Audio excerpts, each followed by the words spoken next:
Well, for expert analysis, we welcome back Mr. William Lee, Chief Economist at the Milken Institute. Just so happy when I saw your name on the list because we get to talk, not stocks, but talk about 2022. Yeah. We essentially are saying goodbye to 2022, and we're forward looking, but let me first get your reaction. Did the Fed do the right thing? Oh, absolutely. In fact, the Fed has been repeating the same message ever since the summer, and the Fed has been telling everyone, we're going to pull interest rates up, we're going to slow the economy down until we see inflation decidedly on a path toward 2%. That's the message that they've been delivering over and over again, but markets refuse to believe that. I don't want to get into the weeds too much, but the dot plot for our viewers that are watching is the expectations of where the Fed will eventually end up. And from what I'm hearing, the dot plot is nearly 5% or even higher going into 2023. In other words, to expect more rate hikes until the Fed gets to the point where they want to pause. Are the markets, is this baked into the markets? Are we ready for a 5% rate, I guess, for 2023? Today's market reaction, the fact that it didn't rise, it sort of settled down to almost a little near zero, a little bit below, says that the markets are finally realizing not only are rates going to rise to 5%, they're going to stay at around 5% all through 23 and into 24. And that's what the Fed dot plots are telling us, that the FOMC members are saying it's going to take quite a while of tight monetary policy to bring that inflation down, especially the component of core inflation that deals with wages, because wages are rising at only at 5.5%, 6%, and that's way above what they think is consistent with 2% inflation. Right. We got to get wages down. Well, wages are still rising. Inflation, albeit slightly better, is still a plus number, which means prices are still going up. You have oil prices that have come down very, very briefly, but we still have a very tight labor market. And that doesn't bode well for 2023 for the folks who think that with a magic wand, everything's going to be fixed, because this is going to take a lot more time than I think people realize if you're trying to turn this giant economy and essentially slow it down, but not slow it too much.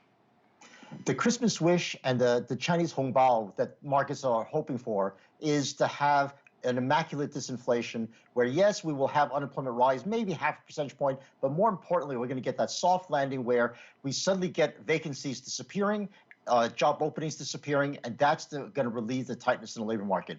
That's the hope and a prayer that the markets have, and Chair Powell says it's possible, but the window for doing that is narrowing and closing fast. The announcement, what does that say about 2023 in terms of the economy? How does the White House see the economy in 2023 as to, are they going to create more jobs, create more monetary policy, put more money into the marketplace, or are they going to continue to shrink it? I mean, I saw this news that they're still shrinking the Fed balance sheet by nearly $1 billion, or more than that, actually, every single month. It's almost $1 trillion. Phil, the reason why inflation is so persistent is because people have way too much money to spend and they're not saving it. If people would just be afraid that, my God, the future is so uncertain that I better start to save more and spend less or defer my spending until 2025, then we're not going to have a situation that the market is going to like, because the Fed's going to say, unless the spending cuts back, I'm going to keep interest rates high and keep it high for longer. But this is not new information. Borrowing costs have skyrocketed. The Fed told you they're taking billions and billions and billions away from the lending and the banking and the financial markets, yet we're still expecting a pretty decent holiday season. We're still spending money. And worse off, you see long-term rates actually go down. Because everyone thinks the long rates are going down because the economy may actually be so bad in 2024 and 2023 that the interest rates are a lot of unemployment out there.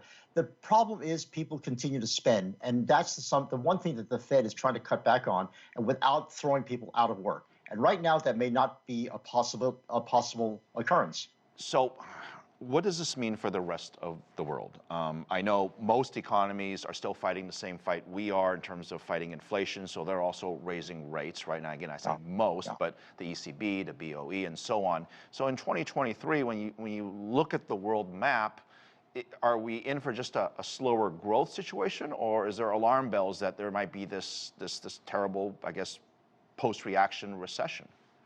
The alarm bell that we're all watching out for is whether the global slowdown will go into a global recession/depression. whether the slowdowns will just build on each other and we all drag each other down. The one ray of hope, I think, is China out there, because China seems to be, once its COVID policies are gone, reviving, and people projecting maybe 5-6% growth.